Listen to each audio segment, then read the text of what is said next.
The defense's first witness is expected to return to the stand today in Donald Trump's criminal trial after his behavior during yesterday's testimony led the judge to clear the courtroom and threatened to remove him. And that wasn't the only dramatic moment from court yesterday. Michael Cohen took the witness stand for the final time and admitted to stealing thousands of dollars from the Trump organization.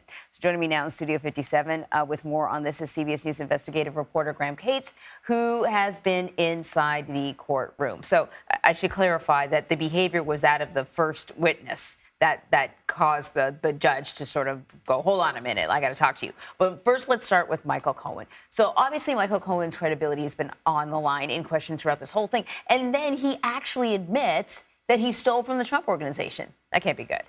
Yeah, I mean, look, it was part of a long, more than 9 hours worth of cross-examination where Trump attorney Todd Blanche really drilled down into Michael Cohen's behavior throughout this whole kind of 8-year-long ordeal leading to this trial. And as part of that, he really broke down a series of payments that were part of the core reimbursements at the center of these criminal charges. But he said, you know, you're not getting off scot-free yourself. There's some accounting here that doesn't make sense to me. Can you explain that? And what happened was Michael Cohen said essentially that he overcharged the Trump organization by about $30,000 for a different set of reimbursements. He's never admitted this before, and he did it on the stand under oath yesterday. Anything else stand out about his testimony? That was a biggie, but... Look, at the end of this kind of withering, bruising cross-examination, the prosecutor spent about an hour trying to kind of rehabilitate his testimony. Not really him, right? Like, it's not like they went back and said, this guy hasn't lied under oath, this guy didn't steal. Right. But they tried to kind of bring back his testimony to the core of the case, what he can attest to about Trump, what Trump's attorneys didn't bother to repudiate from his testimony, to try to keep that kind of in the jury's mind as they head eventually into deliberations. All right, let's talk about the defense's first witness, Robert Costello. What happened?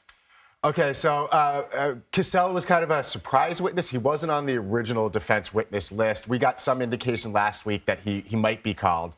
And he was there to repudiate Cohen's testimony as a rebuttal witness because he had offered his services as an attorney to Cohen in 2018 and pitched himself as like a back channel to the White House through his longtime friend, Cohen Rudy didn't Giuliani. trust him, right? Yeah, that's what Cohen says now. Yeah. They did talk a lot. The defense showed evidence they talked a lot. But on the stand, if there was a reason why they might not have called him as a witness, it became apparent on the stand. He wasn't cooperative, really, to the judge, as the judge was sustaining objections. He was saying stuff like, geez, and rolling his eyes at the judge, which caused the judge, this is really unusual. I mean, it just never happens. The judge cleared the entire courtroom. The jury wasn't in there, reporters, the general public wasn't in there. But a transcript shows he told Costello, you're being contemptuous. And he told the defense, if this continues, I'll throw out his entire testimony. Oh, my gosh. Well, I look forward to another riveting day. Graham, thank you very much. Thank you.